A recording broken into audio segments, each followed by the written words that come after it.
Welcome today to the Healing Our Sight podcast. I'm your host, Denise Allen, and I'm happy to introduce you today to Gina Brown. She is the wife of Robert Bryan Crockett, the cross-eyed optimist. Those of you who've been following the podcast will realize that that was my last episode where I spoke with Dr. Angela Dobson, his developmental optometrist. Today, we're getting the at-home perspective. Gina is also the editor and publisher of his memoir, which is entitled Cross-Eyed Optimist, How I Learned to See in 3D and Straightened My Eyes with Vision Therapy. Welcome, Gina. Thank you. It's great to be here. So happy you're willing to come on and talk with me today.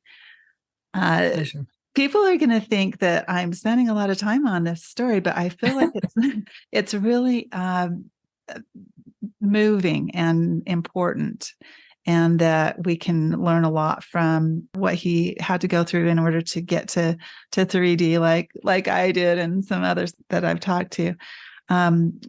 What would you say your first thought was when Buzz told you that he wanted to see in 3D? Well, it's really interesting. Just to back up a little bit, we met late in life. So that was in 2012. We were both divorced. And when we met, we just started dating. So we didn't get into a lot of specifics because he had two things going on. One was that he had been diagnosed with prostate cancer. And the second one was he didn't see in 3D, which I didn't know. So when you're dating, you don't kind of, spill out all of those things immediately. So I would say a few months went by before we kind of got into some of that. And frankly, I was surprised about his 3D. It didn't change how I felt about him, but I've learned so much just from being with him. And one of the things I learned is that he had two surgeries before the age of 5, and physically they straightened his eyes, but it didn't correct his vision problem. So to my face, when I was looking at his face, he looked like he had regular vision, normal vision. I didn't think anything of it. And then I can't remember how long we were together when he kind of introduced the idea that he didn't see in 3D. And even that alone, I was thinking, what does that actually mean? And the best way he could describe it was that he kind of sees things flat. And doesn't see the depth and the perspective. So I was shocked by that, especially given his profession. He was a number of things, but one of them was a master boat builder, which required incredible acuity with curves, mathematics, and all kinds of things. So it was quite a revelation to me. Mm-hmm. I think that it's something that very few people really understand, that, we think that everyone sees the way we do. So right. The 90 some odd percentage of the population that does see in 3D assumes that's how everyone sees. Yes. And it really has more of an effect on your life than people realize. But we also accommodate for it, right? And so he clearly had accommodated really well in his profession for that challenge. Yeah, what I understood is that he learned to suppress, I guess it would be his left eye, so his right eye was dominant. And even that alone, if you think about the energy it must take to suppress an eye, keep it open so that you look, we'll say, quote, normal. Right. And I mean, he had been doing it all his life. It's an incredible thought. And one of the funny things he told me, I said, well, give me some examples of what it means to not see in 3D. And he said, well, I went to an IMAX film that was in 3D and everyone was all excited about things flying around in the audience and all this. And he said, I was sitting there thinking, I don't get it. What's the big deal? But he couldn't see in 3D. Exactly. Yeah, that was definitely one of the things that I was frustrated with too. And so when I gained 3D and I could go to a movie, it was a big deal. Wow. Yeah. It's incredible. So had he thrown out the idea of wanting to see in 3D before he started looking for the optometrist? Yes, he did. And I was trying to think about the timeline for that. Um, and I would say it was several months that he earlier that he had mentioned it. And then he started his search, which took a long time because Buzz was an unusual person in that when he was tackling a topic or a medical issue or whatever, he wanted to become very well versed in it, and he did a lot of research. So we live in Nova Scotia, Canada, and so it's not like the States where there's a lot of healthcare professionals. So what he had to do was go recruit an optometrist to become a behavioral optometrist. And so that journey took a long time. So he talked to a number of optometrists who kind of said, no, I don't think so. They weren't even open to it. A number of them said, well, that's the way it is with your eyes. You just have to accept it. And he was 70 at the time. So I'm sure some of them even had a bit of a, I don't know, chuckle over it, but they didn't know Buzz. And they said, well, I'm sorry, I can't help you. And then that's when he finally found Angela Dobson, who was very open-minded. Mm-hmm. And if it wasn't for her, I don't think he ever would have seen in 3D. Yeah. Well, and she may not have known that he had talked to so many other optometrists before he found her. He probably shared that with her at some point. I don't know when, but he didn't share it last week, so that's good information for us. He was very persistent in finding someone, obviously. And yes, I think that too often people take the first or second doctor's opinion as the way it is, Yes. And that's something that we have brought out more than once on my podcast, that sometimes you just have to talk to enough people to find what you're looking for, to find that right fit, that person who actually can help you.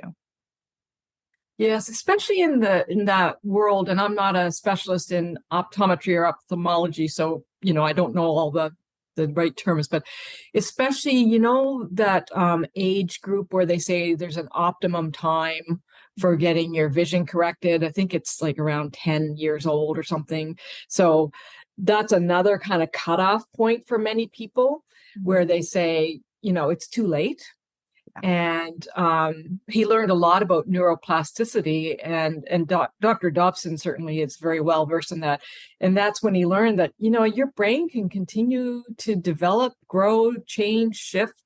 And that's what gave him hope that he might be able to do it for himself. So I think, any of your listeners who are going through their own challenges, I hope they will continue to pursue different avenues to see if they can find a solution. I realize people have various situations. So I would really encourage people to not necessarily say there is a cutoff point, not necessarily say it has to be this or it has to be that, but just kind of keep pursuing until you find what works for you. Right. Exactly. I agree.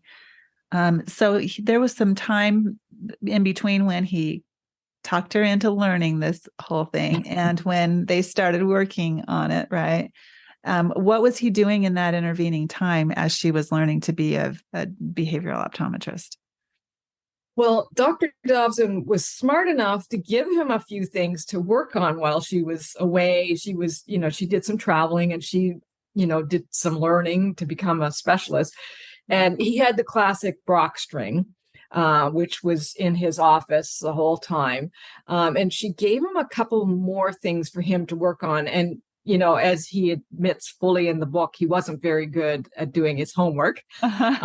So if I'm going to be kind, during that time, he probably did mostly research as opposed to kind of working on exercises. He did do his Brock string, but that's about it. He didn't really do the other things.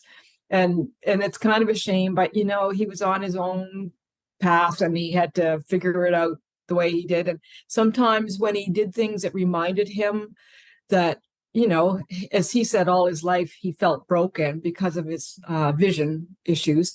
So without Dr. Dobson being there initially while she was away and upgrading, he was just on his own, so to speak. So that's one reason why he didn't really do an awful lot.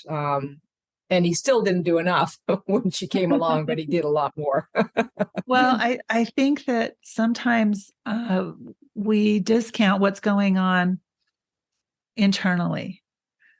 Yes. There can be a lot of changes going on internally as we're preparing, or it may look like we're not doing anything, because I feel like to a certain extent I may not have spent as much time on exercises as I probably should have even. I have friends who spend way more time on it, I guess, I compare myself, right? And maybe each person's journey is totally fine, Yes. and it takes the amount of time it takes, maybe for a reason, right? Because he had some emotional things that he needed to work through that were connected with that too, right? And Yes.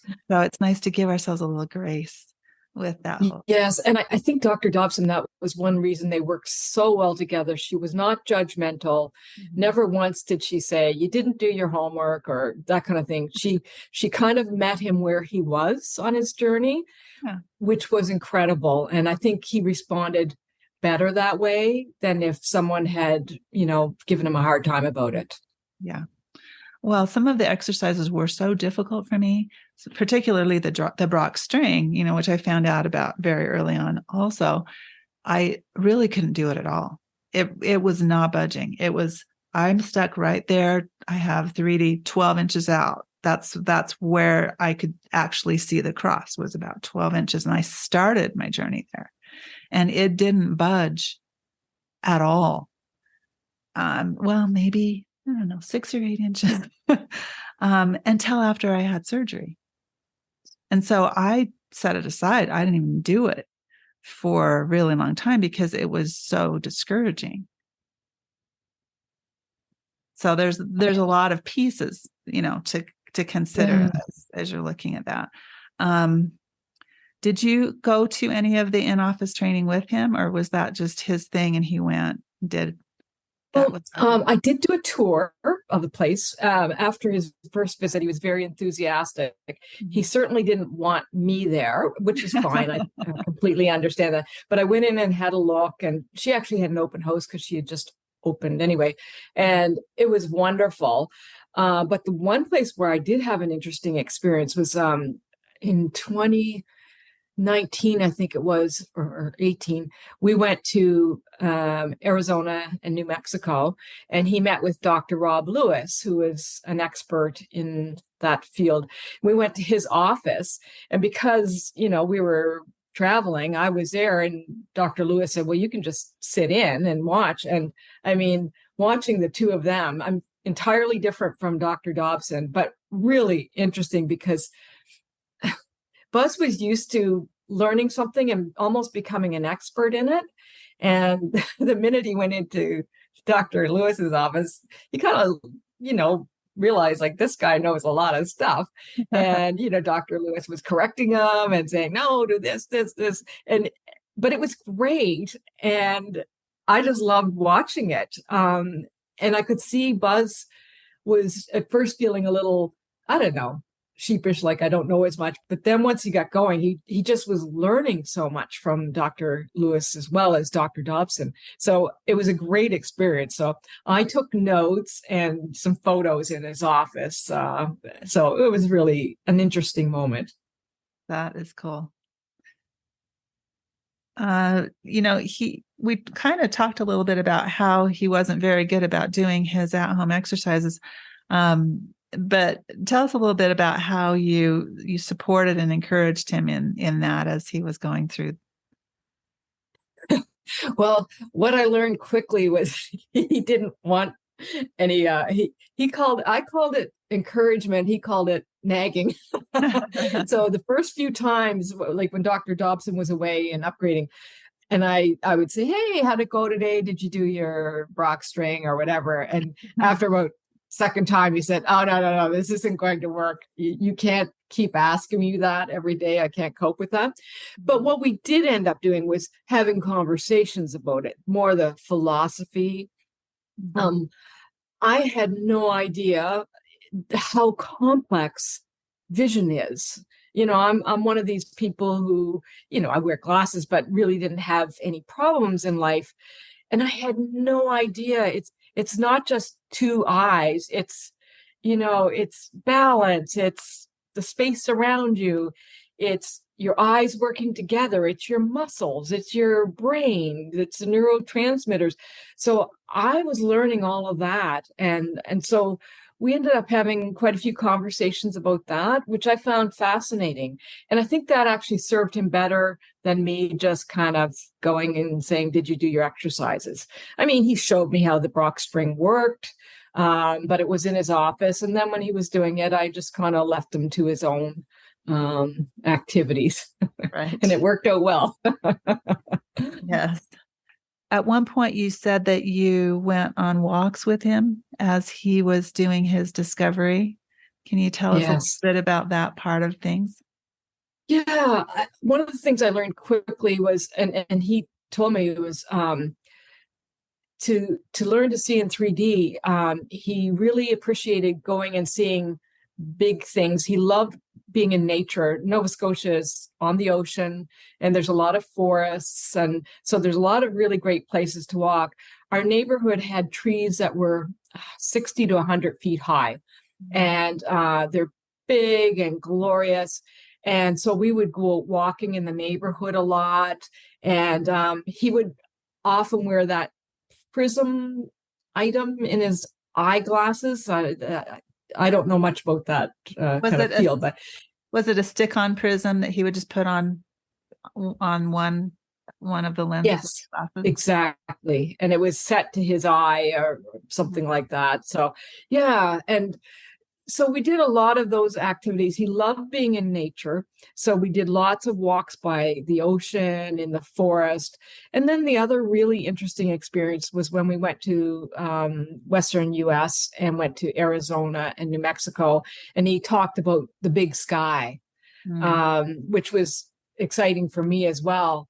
But for him, when we got there, like we went to Monument Valley and those, all the mesas and, all the various geological things to look at. They were just massive and they just took up so much space. The colors were vivid.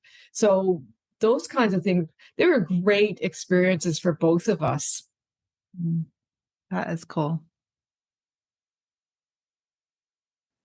There was also some outside therapy that he did that Dr. Dobson referred him to, right? And one of them was Feldenkrais. Yes. Tell us a little bit about how that went. Well, that was a really interesting experience. So Dr. Dobson has a number of healthcare professionals that she's affiliated with.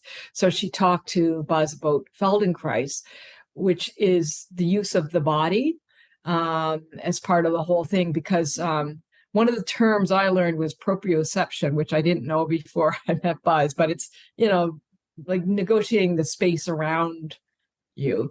And so one of the things I noticed, and I maybe should have mentioned earlier, when we first met and started dating, one of the kind of triggers that something was different, he and I both were excited about doing tango dancing. So we took tango lessons.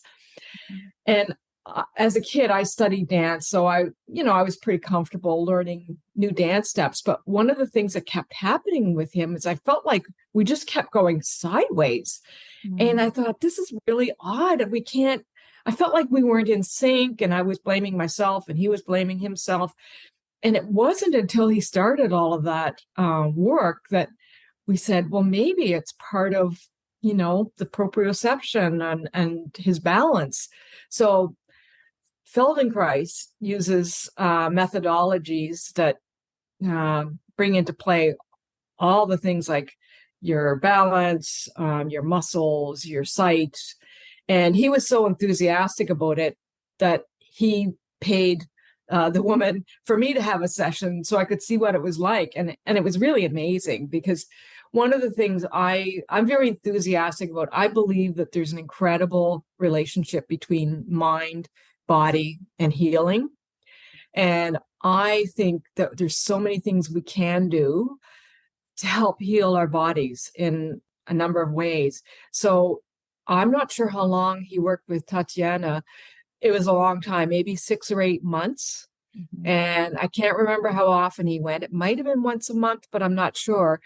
But that is one of the places where some of the traumatic pain came through his body and in his cells. And he talked about one day just crying. And it was just this incredible release of some of the trauma he felt because, one of the things we talked about was he had surgery to straighten his eyes as a child. So his vision looked straight, but for him, it wasn't. He wasn't seeing the way everybody else was. So he always felt broken. That's how he described himself most of his life. So I don't know what it was about Feldenkrais, but it seemed to release some of the pain and trauma that he was feeling. And he did ended up talking to me about his childhood and, some of the pain he felt then. So it was a very interesting therapy. I mean, I think there are probably a number of modalities that could help somebody who's getting vision therapy, but that was one that he pursued, and it really was an interesting process for him. Amazing. Yeah, I may have to delve into that more deeply on another episode because it really does sound like it made a big difference for him. Yes. Yeah. And I was very fascinated to try it myself. So, I mean, I have my own little athletic injury. So I think it's always interesting to try these things to see. You never know what's going to help. Some things help certain people. Some people are helped a lot by acupuncture or, massage or osteopathy or whatever. So this one happened to, I think it was very complementary to what Dr. Dobson was doing. It just kind of expanded her therapy to another level. Yeah. So it's movement based, and Yes. You want to tell us a little bit how the movement was, just so that we can understand it a little more? Yes. And so when I did the session with her, some of it's standing, some of it's sitting, and it's a bit like manipulation in the way not a chiropractor, because they do their adjustments and you kind of hear the pop. It's not that. It's more like somewhere in between a massage therapist and an osteopath, but she sets you in certain positions and then works for the body to release. Like I would be stiff in certain angles from, probably from an injury or whatever. And she would use her hands to kind of hold it in a place that would almost encourage or nudge your body to release that. So for me, it got rid of quite a bit of stiffness. And I think our muscles, not only do we hold trauma, but we sometimes hold ourselves, we're almost compensating for something else. Mm-hmm. So if I go back to the tango dancing, his body was trying desperately to keep his balance, to keep straight. Mm-hmm. He was supposed to be the leader as the man in tango, although, that doesn't matter. But in that context, that was his job, to be the lead on it. So if you think about how hard his muscles were working to deliver that experience, mm-hmm. It must have been very stressful. So Feldenkrais seems to help release some of that tension, stiffness, and it could be joints, it could be muscles, it could be tendons, it could be ligaments. So it's kind of an interactive, there's quite a bit of engagement with the patient, some sitting up, some lying down, and they fully understand when people start crying. I mean, I guess that's not unheard of. So it was a very physical experience. Yeah. And that helped align his body better. Yes. In turn, helped his eyes to be able to work together. Together. I think that's one of the key phrases, getting his eyes to work together. Right. Exactly. Was he pretty vocal about sharing his aha moments when he did start to see in 3D? Oh, yes. If you ask his friend. And the funny thing about that was you're sort of thinking of something big and spectacular like fireworks. And, you know, fortunately, unfortunately, whatever, his first 3D moment was with a nail clipper. He was clipping his nails and his eyes, what they say, popped. That's sometimes the terminology when you go from not seeing in 3D to seeing in 3D. And he was in his office and he jumped up and he ran out and told me, and he was crying. I mean, he said to me when he started this whole journey to correct his vision at the age of 70, he said he probably cried more than his entire life because things just kept triggering emotions. Some were joyful, some were sad, but this day it was joyful. And so then he just wanted to see everything in, 3D. So he didn't automatically switch over to seeing everything in 3D from the day his eyes first popped. It kind of came and went. Another thing was we live in city Halifax, and there's a large bridge with huge steel twisted cables. And I can remember us driving across a bridge and him just pointing madly. I mean, we crossed that bridge thousands of times. And he said, oh my God, look at the metal. It's all twisted. And so he's very excited. And another one was snow, because we definitely have snow here. And snow is so beautiful as it is. But if you stand in snow where you haven't seen it in 3D, and I know anyone who's read Susan Barry's book, Fixing My Gaze, that was her first experience of seeing in 3D was a snowstorm. And it was very emotional for her and just such a beautiful thing. So snow is big, leaves falling, because he would see things coming and going, so it was great. So, and then he would text his kids or, phone somebody, whoever would listen, he'd tell them about it. He was very excited. That is awesome. It's so fun to hear those emotional aha moments. Yeah. Yeah. I just wish his mother could have seen him. Yeah. Oh, yeah. Well, I loved that he dedicated the book to her as well as to you. And it was nice because he dedicates it to her and then to Dr. Dobson and then to you and to Susan Barry. Yes. And then he says, to all, especially children who live with strabismus, and to those who love them, I don't want any strabismics or parents to deprive themselves or their loved ones of stereopsis. It is a true gift of sight. So I thought that was a beautiful dedication. And yeah. it's so fun to talk to you about all of that and how much it meant to him. Now, you were his editor and his publisher as well, right? Yes. And editor only in the sense of pulling it all together. He was actually a very good writer. Mm-hmm. And we had to accommodate because by then he was, quite ill with prostate cancer, which led to a lot of other medical issues.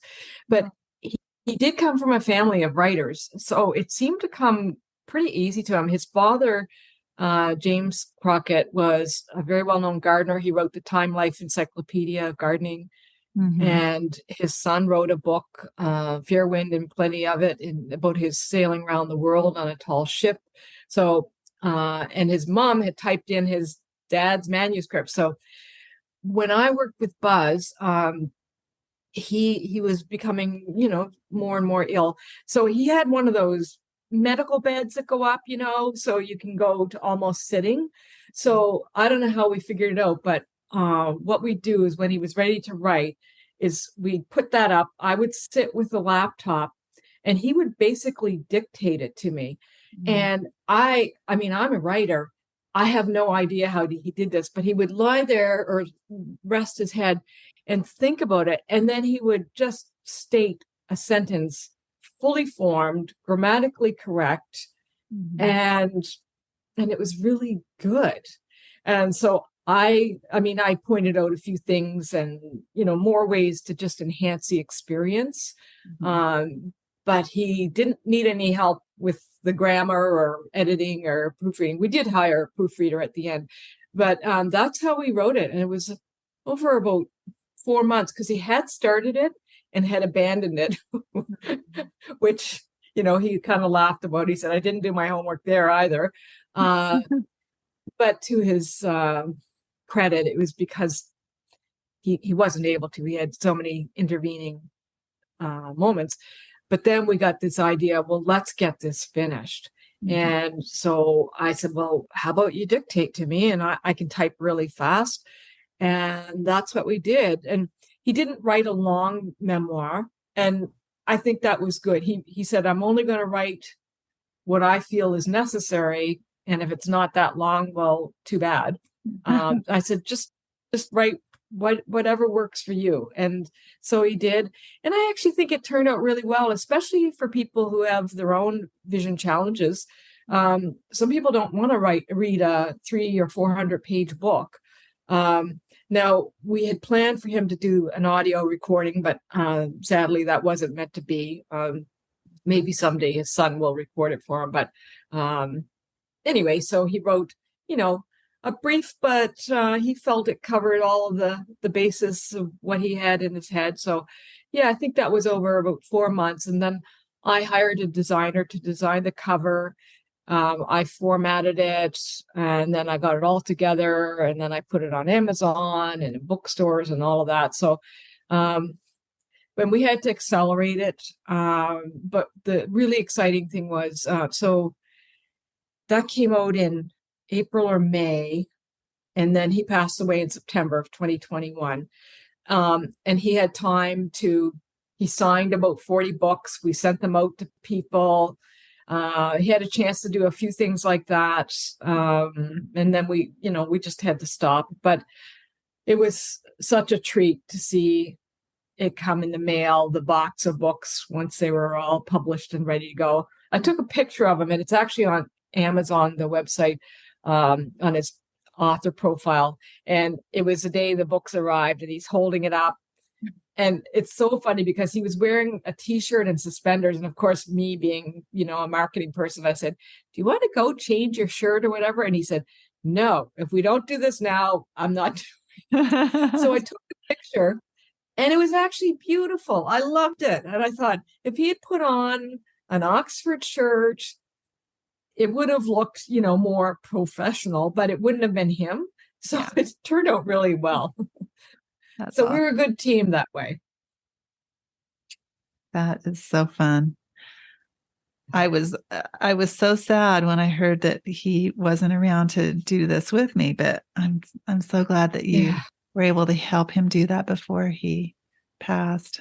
That's beautiful. Yes, and I've had a number of people that have gotten in touch, and they're very excited to talk to him, and I have to let them know he passed away. And he would have loved talking to people. He would have enjoyed talking to you. Anybody, especially someone who was either trying or had conquered it, he would have been very excited about it. So, but one of the things he did say to me in putting out the book, it wasn't about the money.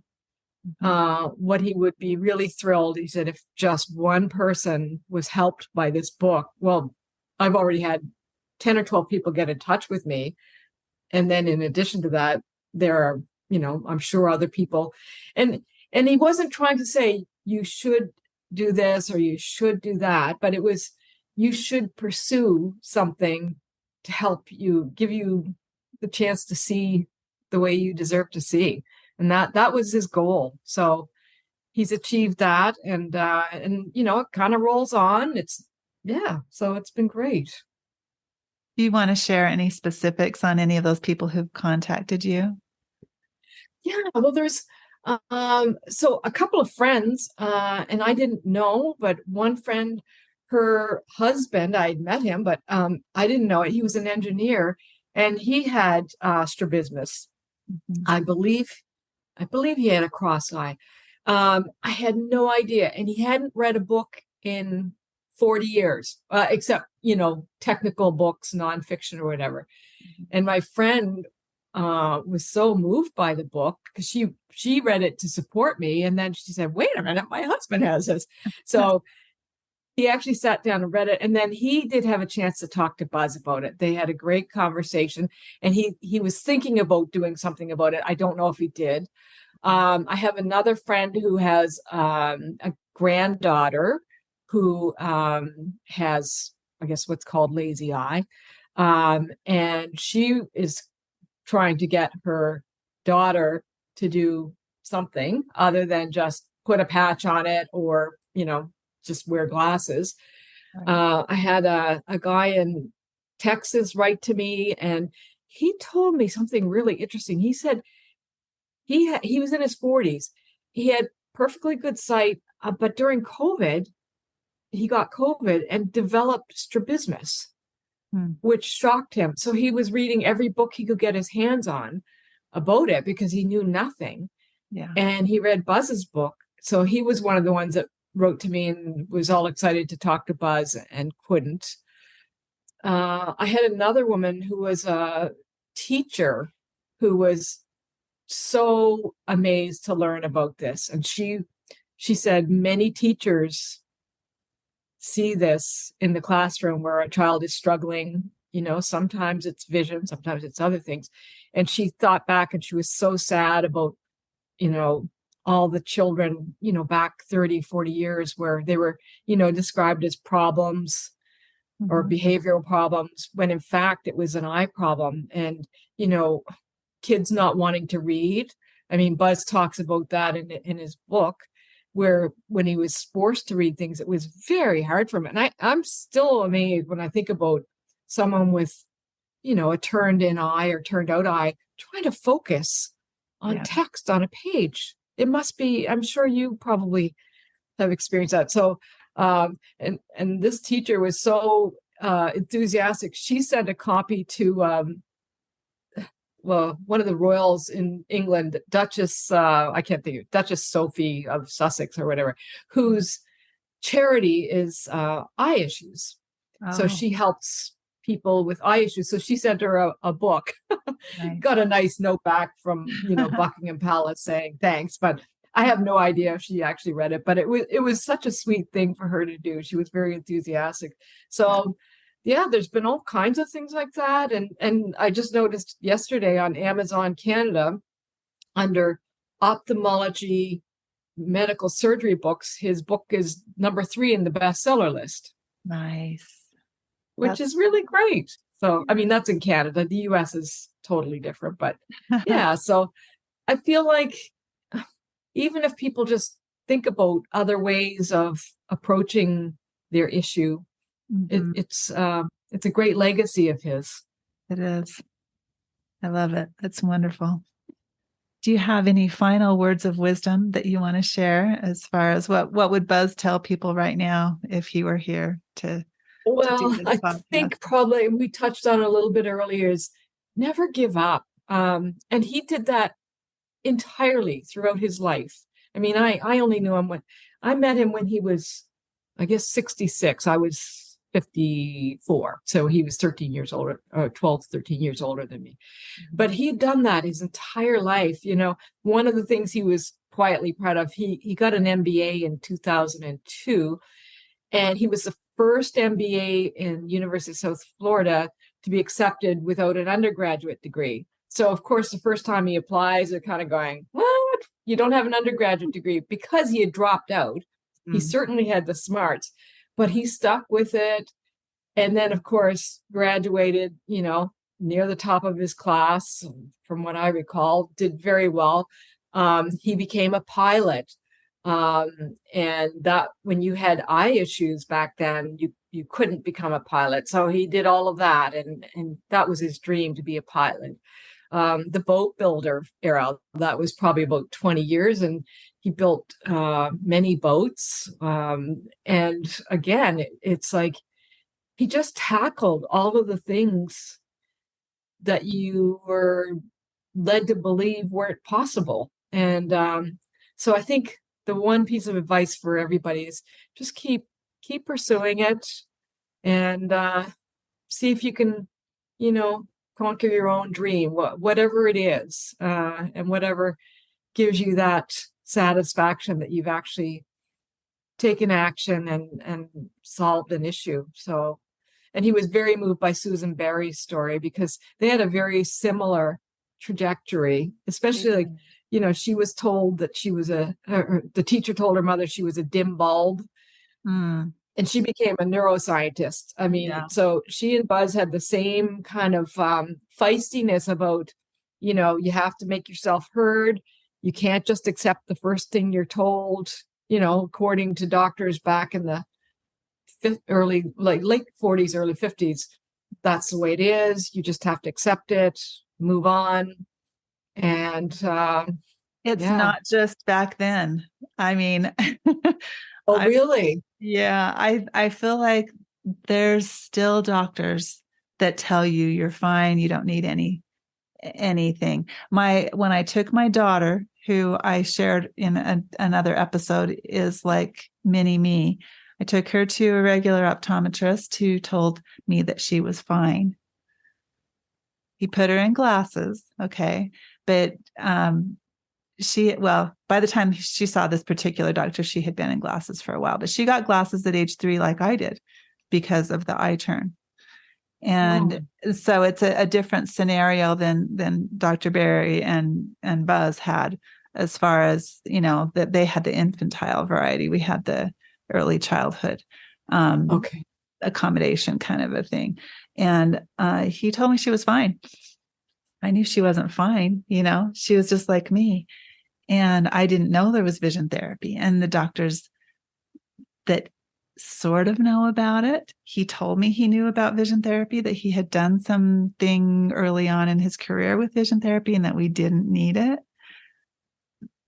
That shouldn't happen, right? This was probably 2011, 2012. Wow. Yeah.